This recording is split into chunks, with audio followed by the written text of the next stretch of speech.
I was starting. So I was looking over there. It doesn't look okay. right. Should we clap again? No. Okay. Okay. Hey guys, welcome to today's Warrior. I forget what episode we're on. We're not Seven. Yeah. And today we're with a good friend of mine, Ben Marszal, who we'll get into Ben for a second. But the topic of today is kind of expanding upon what a warrior is. Beyond just the physical, which would be like martial arts strengthening, which you talk a lot about. Mental, being confident, having that ability to take care of yourself, take care of your family, etc. But then going into more that spiritual or the personal side, where it comes to, I guess, how you live as a warrior, and it's going beyond just what you do in the mat in the weight room or how you kind of perceive yourself. And so we invited Ben here today because Ben has 1 year now or a year and a half. The Wild Rooster Farm. 2 years. Yeah, 2 years. Ben has a farm, two farms. And his company's called Wild Rooster Farm. Look it up. They're on Facebook at Wild Rooster Farm, and Instagram too. Right now, I think. Yep. Where are they located in Connecticut? Prospect in Middletown. Yeah. So to give a brief overview of what you do at farm and in general. Yeah, so I run a small local sustainable farm. We rent the land because of land acquisition costs, and we do a small CSA, farmers markets, local restaurants, farm to table. Yeah, we do probably over 100 different vegetables. Yeah, that's why I remember you're very unique in what you grow. We try to do some different stuff. Yeah. Try and expand what people eat beyond, corn, potatoes, and something green, and lettuce and lettuce. Yeah. So how did you get into, and why did you get into this? I don't think I've ever asked this question. I spent a lot of time with you. We kind of talked briefly before, but what inspired you to kind of take this journey into, having this type of farm or lifestyle? Struggle. We've been talking a lot about struggle lately. Yeah. Suffering. I think it's hard, and so I was drawn to it. And being able to provide for your family, I think, and not rely on others when you're in a tight spot. That's where I started. And then I started gardening, hunting, fishing, trying to provide as much as I could. And then, I really got into that, and actually a fellow member of the JSA told me about a CSA, which I wasn't aware of. So I started looking into that. I kind of dismissed it. I don't know what I'm doing. How am I going to... I never grew up on a farm. I don't know. And then I just kind of kept reading, kept watching videos, and I remember you going through that process, yeah. And then that idea or that seed that was planted from Gary Worth, very good friend of the JSA and all of us. Grew into more of an idea, a dream, and then it's constantly expanding. But a lot of people told me I couldn't do it. My mom, everyone. Oh, you don't know what you're doing. And everyone. So yeah, then it became all right. I have to. I'm doing it. And that's pretty goddamn warrior right there. When you think about it, it's like, oh yeah, you tell me I can't do something, we prove you wrong. That's exactly. And the more I thought about it, people have been doing this for thousands of years. Whether it's in our genes or I had grandparents that were farmers, and I don't know, it just felt like a calling towards it. Yeah, kind of. Yeah. I've always enjoyed nature, but there's something definitely primal about being able to just go out in your yard or wherever, pick your food, you eat it. You're not relying on, is it at the store today? Right. Where's this coming from? You know everything about it. But what's on it? That's sprayed with. Yeah.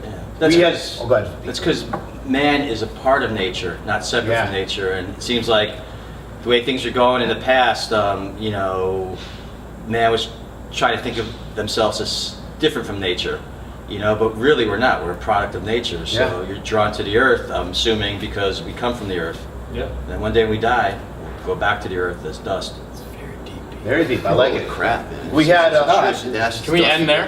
That's a wrap. See you next week. No, I got to recall the story. It was the first time I ever went to Ben's house. So if you go to Ben's house, it's basically half of his yard is garden, and in the back he's got chicken coops and ducks and all other stuff. So it's actually a really cool environment. And we went there for a pig roast, and so we were having a great time on his own homemade wine that he was just pouring out a big jug. And so he was, we got there, I forget what time, but he'd already been roasting the pig for quite a long time and had quite a few cups of his own wine. But when we finally ate the pig, he said, I'm going to paraphrase here, but it was like, I raised this pig, I love this pig, and now I share like this gift of this pig with you guys.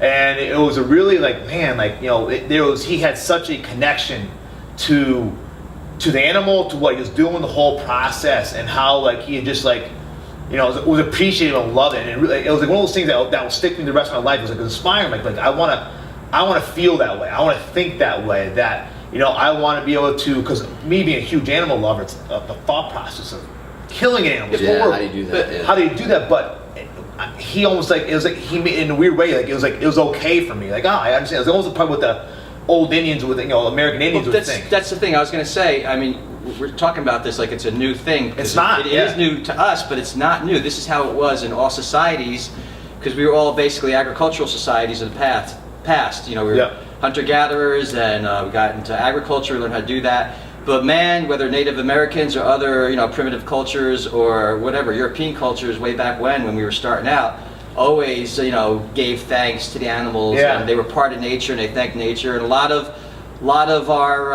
holidays and shit like that came out of, I don't want to say pagan rituals, but pagan rituals came out of nature rituals. Right. People gave thanks. So it's just very interesting, because he is just going back to what always was for thousands and thousands of years. Which is kind of what a warrior is, right? We're kind of going back to bringing back the man. Disappeared for 100 years. Yeah, the pussification of man. We have been pussified. That's right. By the fact that we can now go to Stop and Shop or whatever it is and get whatever the hell we want. If you're really if you're really into your shit, you go into Whole Foods. Whole Foods, or the worst of that is you really spend 2 paychecks on. Yeah.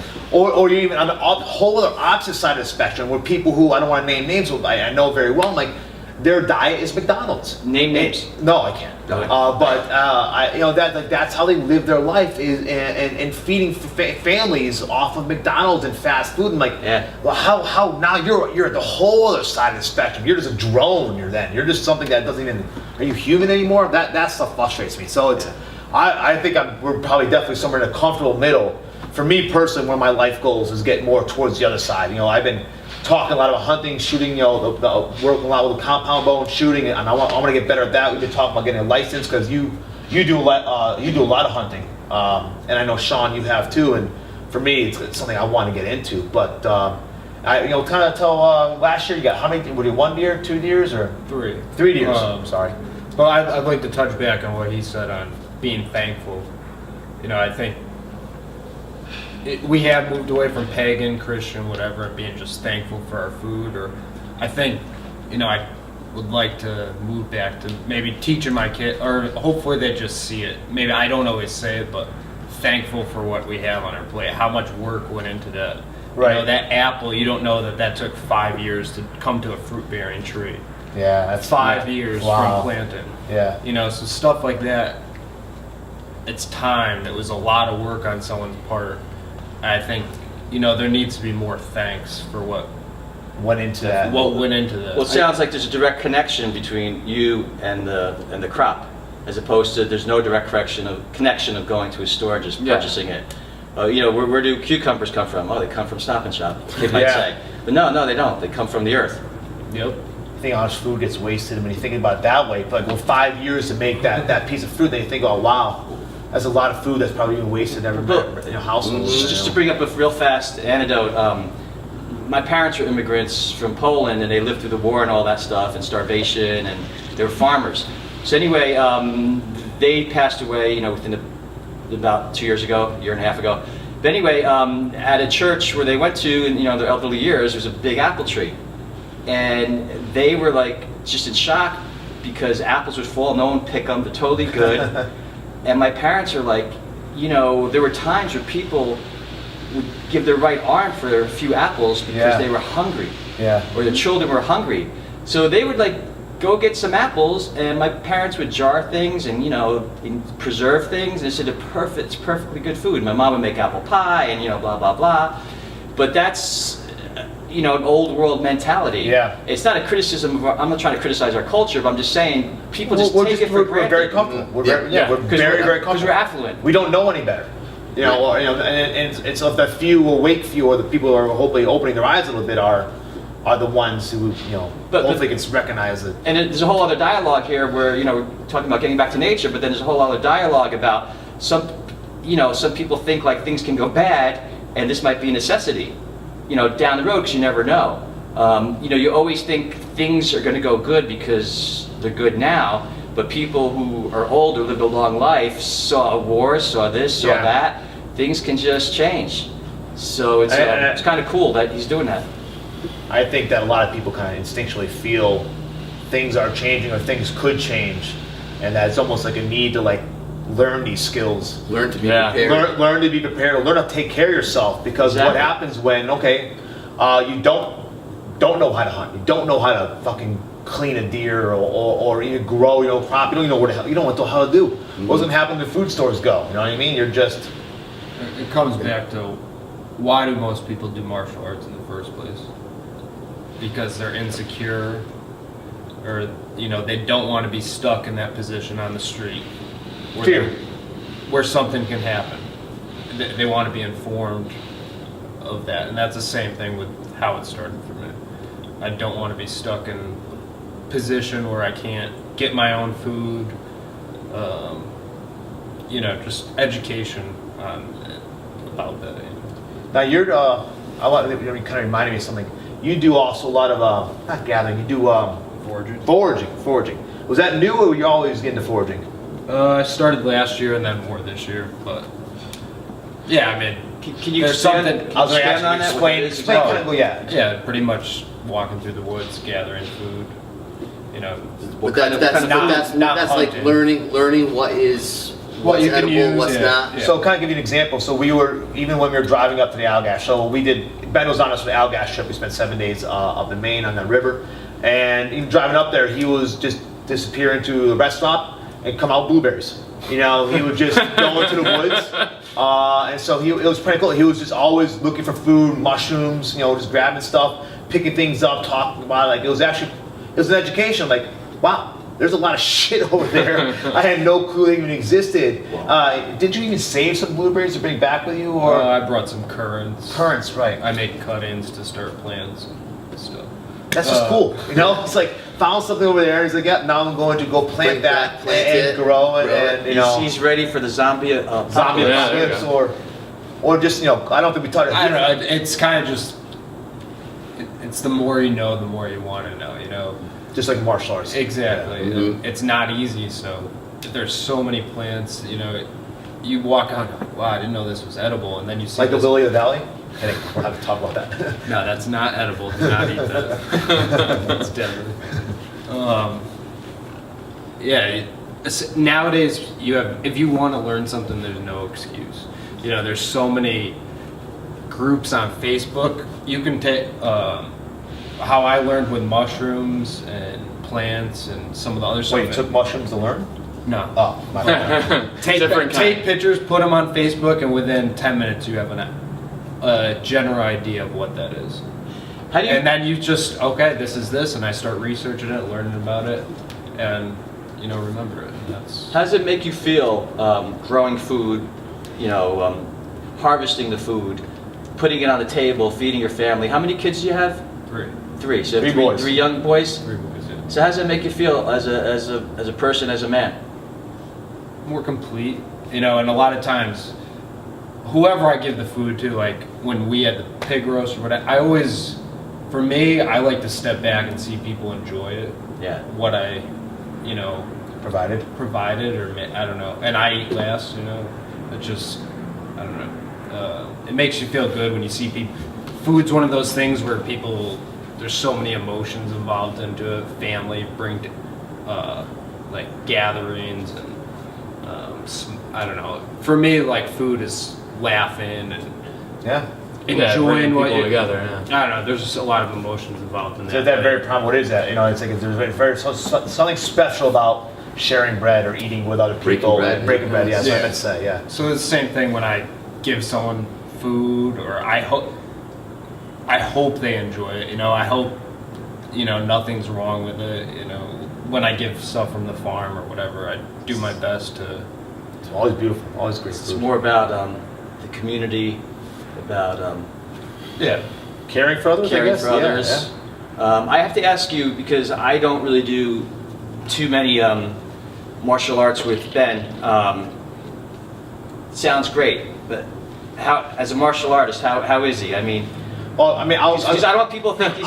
I don't want people to think he's a saw. There's a lot whatever, of so doing this. I'm not going to go into all stories of Ben, because Ben is a quieter guy, and but Ben has spent a lot of time training martial arts for Almost 20 years. almost 20 years. And what? Go ahead. You say what you've been around the block for a little bit.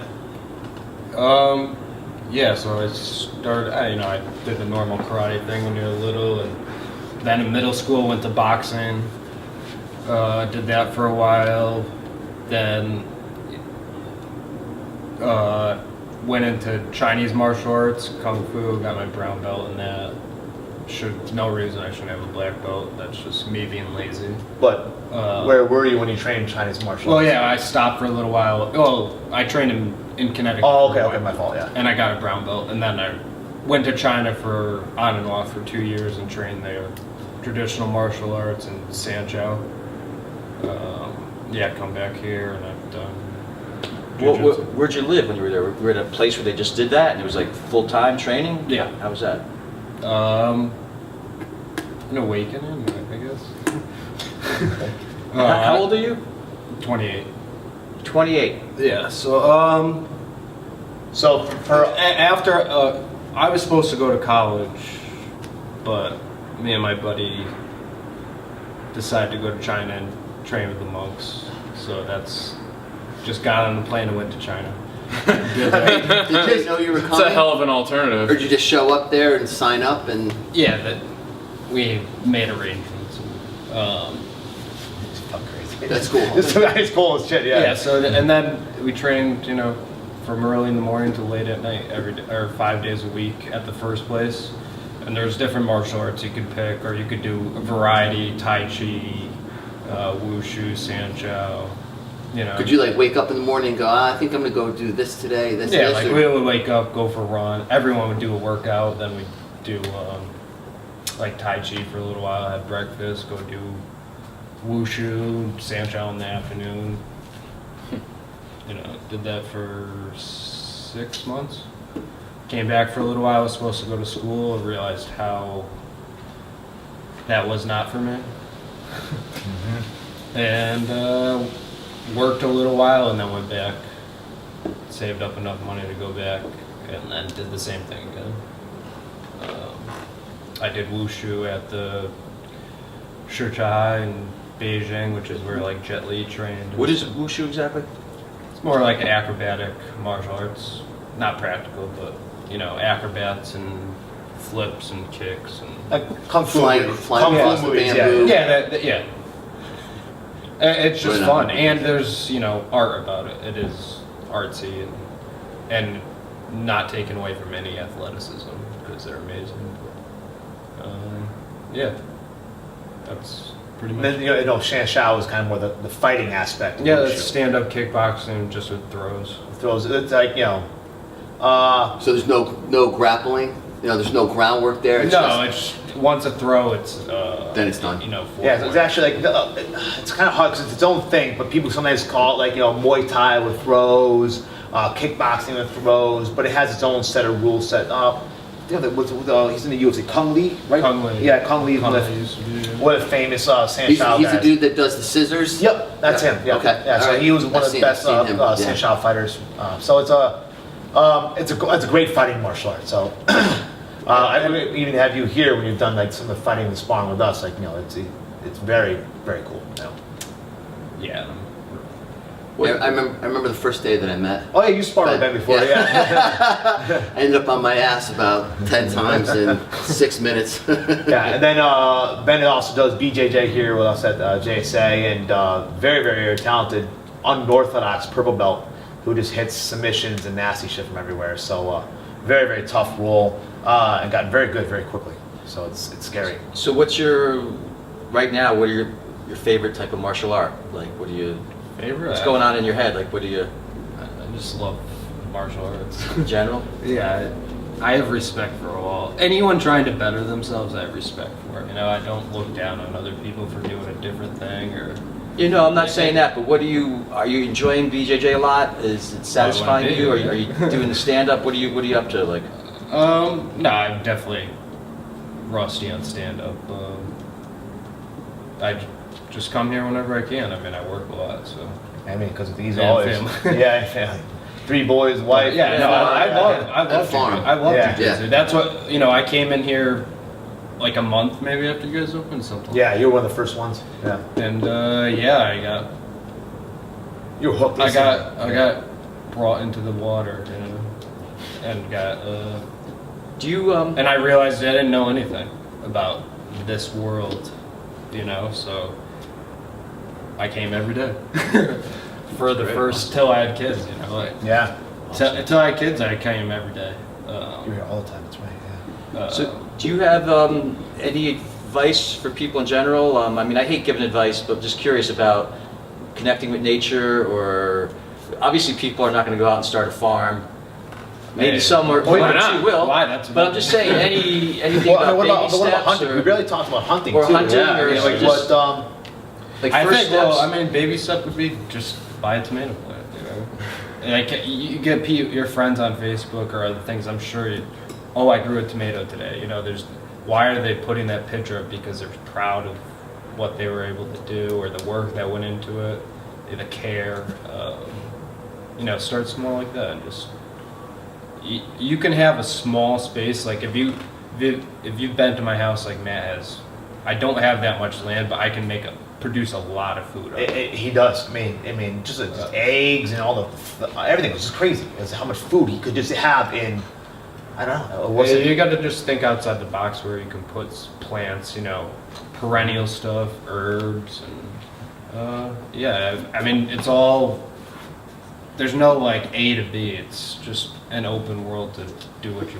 It's like You got to think outside the box, and I don't know. Pete's got a perfect property for. But just think about for a like, you know, garden. like when you have to walk. What's the first step of starting a martial art, or learning a new skill, or learning martial arts? You got to walk through the door. Yeah. You know, so like it could be that small step of like how to grow a tomato, and you go online and whatever, and but I'm just thinking that's a simple version. All I can tell you is, I've eaten some fresh tomatoes lately because it's September, and then when you get a tomato from the store, it doesn't taste like a tomato. It tastes like a Doesn't piece of taste like plastic in your garden. that's red, and that's it. You know, but when you have a fresh tomato, it's Same thing with meat. It's voluptuous. We were getting. Voluptuous. We were getting. I mean, We were killing it today.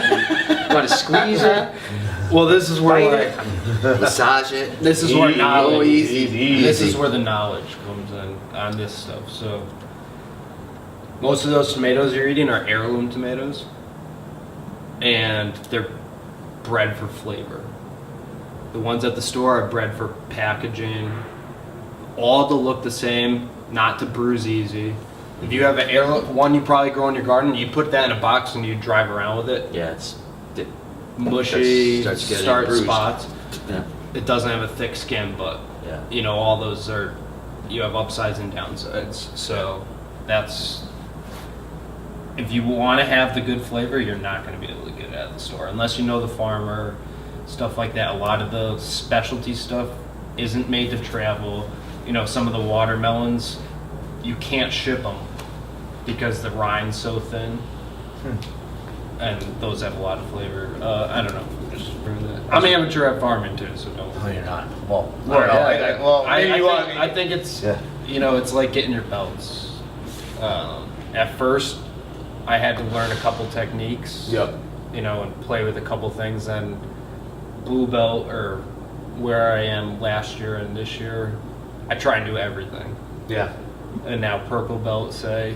Next year I want to rein it in Start putting a game together. Yeah. Focus on what I'm doing. I think it's, and then, you know, yeah.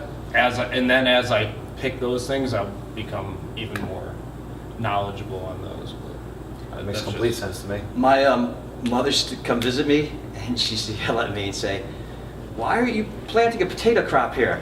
You know, it's perfect for potatoes and this and that." And I'm like, "Geez, you can just go to the store and buy Idaho potatoes, you know, for this much, you know." But that was years ago. But now, you know, we have a garden. We had a garden before. We stopped for a little while, but we started again this year. Sean was giving us some advice because he has a nice garden. But any tips on carrots? Because they're kind of small and teeny. Not like in the store where they're big. Soil? yeah. Oh, seriously, soil. Tell us about soil. Soil's Modern warrior, we're talking about here. Carrots are full of, what's it full of? Something that's orange, beta something, right? Beta carotene. and you can use them as a weapon to throw at people. Or And your wife could use them to hit you with. Throw them at you. Yeah, throw them at you, darts. We're asking about carrots. I love cucumbers. What? What about carrots? The real peas finally coming out. There we go. Hunting. Hunting. I want to ask. I'll tell you about carrots then. I want to hear about hunting. Besides getting licensed, what's the first step for someone who wants to get his own deer? How does give them the basic idea? What does someone want to do if they want to learn to go hunting? They want to get their own deer. They want to learn how to skin it, take care of it, clean it, eat it, all that stuff. Where do you begin on that? Because was that something you again? Probably find a mentor. Find a mentor, yeah. Or a teacher, you know, just like you would in martial arts. Did you have someone like that for your hunting? Your parents, your dad, uncles, something like that, or? No. I mean, I have family members that do it, but Did you look online how to like clean your own deer? some of that, yeah. But you know, not everyone can learn like that. Yeah. Not everyone's visual. You know, usually I can watch a technique and know how to figure it out pretty quick. Yeah. Just watch it once and I'm fine. Not everyone can learn like that, and that's the same for hunting. I can usually read something once and I remember it. So did you? The key is listening. You know, I might be quiet a lot, but usually I'm listening, and that's the key with learning. You know, just shut your mouth and be aware of your surroundings, attention to detail. Did you grow up in a city, suburb, country? Suburb. Did you read Walden as a young lad? Emerson. Yeah. Henry David not Thoreau when I was on Walden's Pond? not when I was younger, but in the high school. How did my dad was into snakes and frogs and turtles. Ever since I was little, we'd just go on hikes, catch animals. I'd bring them home for a little while, then let them go. And that's kind of my love for animals or learning about different animals. You know, when I was little, I could just rattle off facts about nature and animals, and that's probably where it came in. But yeah, I grew up in the suburbs, but I lived in the woods pretty much, making forts and all that. Mm-hmm. Were Cool. you going somewhere with it? Oh no, I was just kind of listening to you. I was taking your advice, shutting up, listening, and attention to detail. I guess it didn't work anymore. Yeah, I guess that's it for today, guys. I'd like to go back to something Yeah, that please. you said Yeah, before because first of all, I didn't realize you were 28. I thought you were a little bit older. I mean, you look young, but I thought you were old. After Matt had told me a lot of your accomplishments, so then I was just like, oh shit, well this guy must got to be in his 30s if he did all this different stuff, you know. So that kind of surprised me. Been busy. But the other thing that when you're talking about being thankful for what you have, I kind of grew up. I grew up in a large family. I was the youngest of 6, but my parents grew up during the Depression, so we were taught to be thankful for what you had, but I don't see that. No. I don't see that in a lot of places. So then to hear somebody younger than me say that and then appreciate it. But my question was, were you raised that way, or do you think that training in martial arts helped you be that way? You know, when you're training, you're going, oh, you know, thank you to your instructor, or thank you to the student, like the BJJ, like everybody's like, Yeah. you had a good roll. It's like, thank you Respect, for yeah. kicking my ass. I mean, I got my butt kicked, but I learned a lot. Thank you, I appreciate that kind of thing. I mean, I'm sure some of it. My family's very religious, so I mean, we pray before every meal, in public or wherever. Now, were they always? Was it kind of just a dogmatic thing, that they just do because it's a habit, maybe?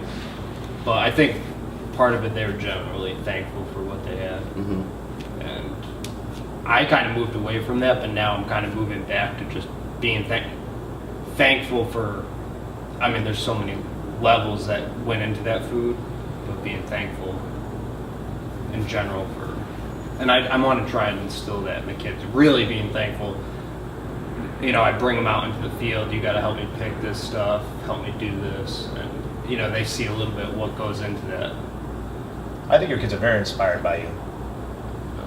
Well, I mean, just, you kind of watch them, how they act and how they kind of. They're still young. Of course, they're still young, but you see good values in them already. You just kind of see, it's cool. Raise them in that manner. That's Yeah, cool. you can see how it's. I think they're a little different than. talking about the kids, like being inspired and all that kind of stuff. I think that you can talk about now and whatever, but the real lessons that will come where they will gain strength and things like that is when they're older, when they're men. Yeah. So now it's important and everything, but like you said, you went away from stuff and you're going back. When they become older, they're going to remember being in the field with you, picking things. It's going to help them as men. As boys, people are, they're mature because their brain is not fully developed. But the real lesson is a life lesson for down the road and not for immediate, I totally gratification. That's actually pretty insightful there, Pete. I'm learning something He's from you killing today. it. Yeah, Killing it he's today. killing it today. I fucked it up with the carrots thing for a bit. It's back on track. Dude, I could tell you, I had that heart attack. I'm not going to go into it, but going through that, I got a lot of strength from shit as a little kid that I would recall that I forgot. That I realized the real lesson to parenting is a long-term thing. To have people as good adults, Yeah. not necessarily as good kids, even though you want that, but it's Oh, later yeah. on that really, could save your life. Yeah, I think that's, you want immediate results when you're a parent. Oh, absolutely. Your patience is And you're tested. like, it's a struggle, but then you might be watching from a distance and you see them do what you told them Yeah. not to do or to do. Yeah. He's over the room and I see him do the right thing. Yeah. And then you're like, all right, he was actually listening or whatever, so. Cool. It takes time. Everything takes time. Do they like going to the farm with you? Yes and no. What do you take? I take both of them. You do? I mean, at one point, I would take all three. Really? Yeah, one was on in the beginning of the season. And how old are they? Just So people know. 4, 2, and 1. Wow. Yeah, the 1-year-old was on my back, and the other 2 would do stuff. And I did all, weed, all the stuff like that. So, Connected to the earth. yeah, That's cool. That's really cool. Awesome. yeah. Well, I'm inspired. Yeah, it makes me want to go home and weed my I garden. know. That's a fucking mess. And that's the other thing. I got to go water the carrots. It's a soil, Pete. You said the soil. The soil's fucked up. It's similar to, it's like jujitsu in that if you step away from it, it's gonna get rusty, or weightlifting or anything. Yeah. You don't pay attention every day. Bad shit's coming in, So Mm-hmm. Absolutely. it's a constant struggle, and that's the only way we grow, through struggles. It's a constant struggle. It's the only way to grow. I like Yeah, that. you- No, you serious. You Yeah, plant your martial arts Yeah. seeds, and you till the soil, and you nurture, and you take care of your martial art practice. Weed Applies out the and bad. weed out the bad shit, like you're saying, Yeah, and then and watch it grow. Applies Blossom. everything. Martial arts, business, taking care of your family and your food. And, yeah, Life. life. Yeah. Good. Good. Thanks, Ben. Thanks, Thanks, man. Yeah, that was awesome. It was good. We got a slow clap going now. It's a wrap. No? All right, okay. Anyway, All right. if you want to get into some of the other stuff another time, you know. What other stuff you got? No, come on. What, like What's it- give me an idea. What do you So got? it's just, can we give a shout out to his farm one more time? I was going so to do people that, know yeah. it? I was going Just to do to that. the camera? But I want to hear what other stuff you're I talking don't about. know how deep you want to get into like hunting or all I that. wanted to, I would like to hear more about hunting. That was one of the things I wanted to kind of I think it'd be talk another- about the experience of It'd be hunting. another episode. You know, we can do another. Let's do another episode. I think Yeah, we we should can do do another. it. That's There's a lot Well, of that'd be good because hunting season starts tomorrow. Yeah, so like, it's- we'll it's- come back in 2 months and then we can see how we make out. So I'm gonna Yeah. kill the cameras. Yeah. Well, we got to put a shout out to Ben first. Yeah. Well, let's do it because we're just killing air. All right, Wild Wild Rooster Rooster. Farm CT and Wild Rooster Farm at Facebook. Wait, say it again. Wild Rooster Farm. Wild Rooster Farm. Yep. CT. CT.com and then Wild Rooster Farm on Facebook. Yeah, and if you guys are in Connecticut, you must get some food from Ben. Where's your CSA normally? Where do they do that out of? Meriden. Meriden. But, yeah. Is there a specific one, or you just do it? The CSA, they come to my house. Oh, they come to your house. Oh, okay. Yeah. Never mind. So yeah, Wild Rooster Farm, CT.com, and of course, SoulFightersAcademy.com, SoulFightersTraining.com, Tri-Tac Jitsu. TriTac Jitsu, TriTac on all that cool stuff. Thanks, guys. We'll see you next time. It's a wrap. What do you think, Ben? Good? Man, Pete, Yeah, I mean, I gotta say.